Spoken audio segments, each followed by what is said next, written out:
তো চলো তোমাদের জন্য ঝটপট নিয়ে চলে এসেছি ডিম কষার রেসিপি। তো ডিম কষা রেসিপিতে আমাদের কি কি লাগছে দেখো। তো এখানে নিয়েছি 4টে ডিম, এখানে নিয়েছি আলুটা আছে 500 গ্রাম আলু। আর এখানে দেখো কি কি লাগছে, টমেটো কুচিয়ে নিয়েছি, পেঁয়াজ কুচিয়ে নিয়েছি, 2টো টমেটো আছে, 3টে পেঁয়াজ আছে মাঝারি সাইজে, 2 চামচ আছে আদা রসুন বাটা, এখানে আছে ধনে বাটা, এখানে আছে চালমগজ, কাজু, কিশমিশ। আর এই যে এখানে নিয়েছি নুন, হলুদ আর জিরে গুঁড়ো। তো চলো ঝটপট এখন তোমাদেরকে রেসিপিটা দেখিয়ে দিই। কড়াতে আমি দিয়ে দিলাম তেলটাকেও গরম হয়ে গেছে। তো এর মধ্যে দিয়ে দেবো আমি একটু সামান্য পরিমাণে নুন। তো নুনটা আগে থেকে দেওয়ার কারণ হচ্ছে বন্ধুরা, এই যে আলুটাকে আমি সেদ্ধ আলুটা, ঠিক আছে, এই সেদ্ধ আলুটাকে ভাজবো না, তার জন্য একটু কড়াতে তেল দিয়ে দিলাম যাতে আলুর মধ্যে নুনটা ঢুকে যায় ভালো মতো। একে একে আমি আলুগুলোকে ছেড়ে দেবো, দিয়ে লাল করে ভেজে নেব।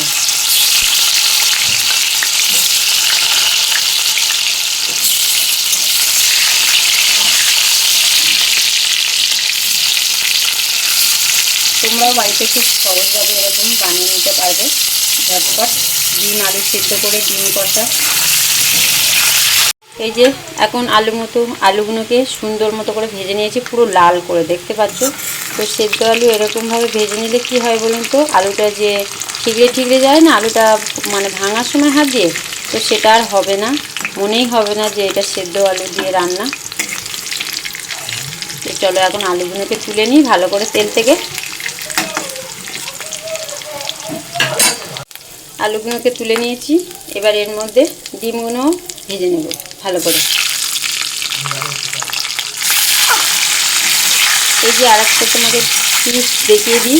তো এরকম যখন তোমরা সেদ্ধ ডিম ভাজবে না, তখন কি করবে বলুন তো, এইভাবে একটু করে খুন্তি মেরে এটাকে জাস্ট ফুটো করে দেবো। তা নাহলে যে এই যে সেদ্ধ ডিম ভাজতে গেলে না খুবই ফাটে, তো কখন কি হয়ে যায় তা না বলা যায় না। এইভাবে আগে থেকে একটুখানি খুন্তি দিয়ে এরকম করলে তো আর এটা কখনোই ফাটবে না।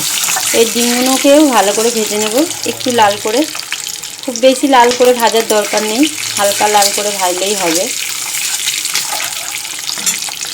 ডিমগুলোকে আমার ভাজা হয়ে গেছে, এবার ডিমগুলো তুলে নেব।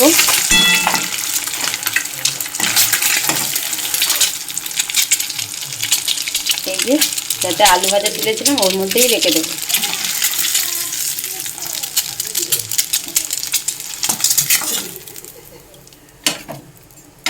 এই যে দেখছি একটু পুড়ে গেছে, তো এগুলো কিছু হবে না, তাও একটু যতটা পারবে তুলে দেওয়ার চেষ্টা করো।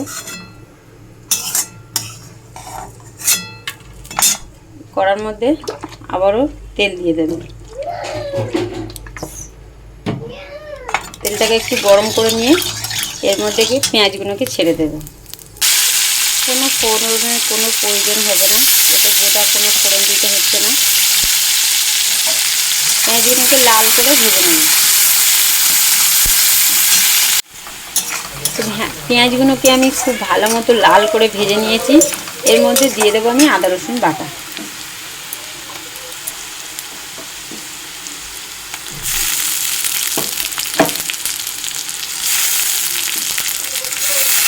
আদা রসুনটাকেও খুব ভালো মতো কষিয়ে নেব যতক্ষণ না কাঁচা গন্ধটা চলে যাচ্ছে।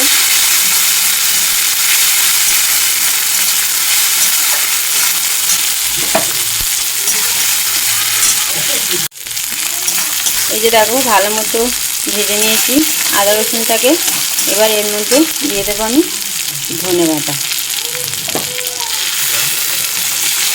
এটাকে একটু কষিয়ে নেব।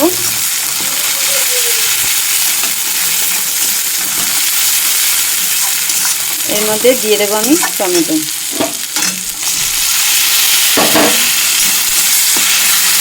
টমেটোটাকে ভালো মতো কষাবো যতক্ষণ না টমেটোটাকে গলে যাচ্ছে।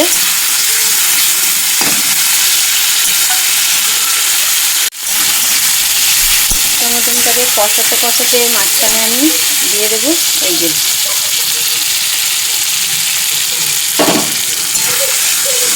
আবারও ভালো করে কষাবো। এটাকে একটু ঢেকে রাখবো যাতে টমেটোটা পুরোপুরি হেঁটে যায়, এই যে গলে যায়। দেখছো? তো দেখো কিছুক্ষণ ঢেকে রেখেছিলাম, টমেটোটাকে পুরো ঘেঁটে গেছে। তো রান্না করতে করতে কারেন্ট চলে গেছিলো বন্ধুরা, দেখুন এবার কেমন অন্ধকার লাগছে। এটাকে বলে দিই, এটা হচ্ছে লঙ্কার গুঁড়ো। যেহেতু আমি ভেবেছিলাম দেবো না, কারণ আমার ছোটো বাচ্চা আছে তো খাবে, সেই জন্য। তো এখন খাবে না দেখলাম, তো সেই জন্য আমি গিয়ে লঙ্কার গুঁড়ো দিয়ে দিলাম 1 চামচ।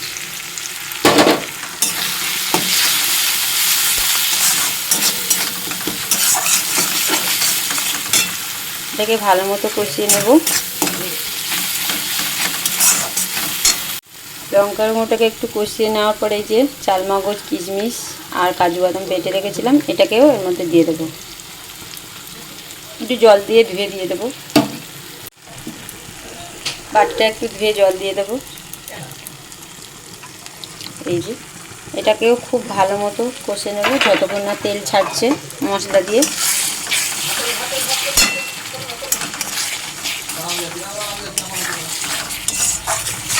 এই ডিম কষাটা বন্ধুরা খেতে খুবই সুন্দর আর খুব টেস্ট। তোমরা এরকম বাড়িতে বানিয়ে দেখবে খুবই কম সময়ে।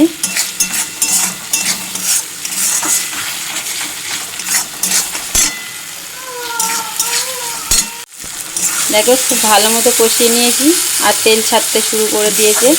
এর মধ্যে আমি দিয়ে দেব আলু আর যে ডিমটাকে আমি ভাজা করে রেখেছিলাম সেটাকে এখন এর মধ্যে দিয়ে দেব। একটু হালকা হাতে বেশ কষিয়ে নেব, খুব বেশি ভালো করে কষাতে যাবেন না, তাহলে কি হবে। খুব ভালো মতো কষানো হয়ে গেছে। আর এখন এই যে মিক্সিতে যে মশলা করেছিলাম তার যে জল আছে একটু, এটাকে দিয়ে দেব।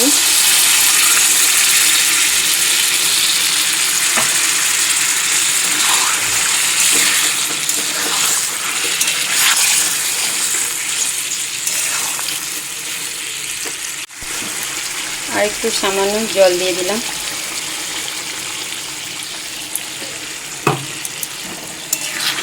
ওইটাকে কষা অবধি আমরা অপেক্ষা করব, ঝোলটাকে ভালো মতো ফুটে যাক। একটু ঢাকা দিয়ে দেব। তো ঢাকাটা খুলে দিয়েছি আর একটু সামান্য গরম মশলা ছড়িয়ে দিয়েছি। দেখো ডিম কষাটা কীরকম দেখতে হয়েছে, খুব ভালো হয়েছে না বন্ধুরা ডিম কষাটা? এই যে আমি দেখিয়ে দিচ্ছি। তো তোমরা খুব বাড়িতে খুব সহজে ঝটপট করে এই রেসিপিটা বানিয়ে ফেলতে পারবে। লুচি, পরোটা, পোলাও যার সঙ্গে খাবে না কেন একদম দুর্দান্ত লাগবে। তো চলো এটাকে এখন নামিয়ে নিই। ডিম কষার রেসিপিটা তোমাদের কেমন লাগলো তোমরা কমেন্ট করে জানাবে।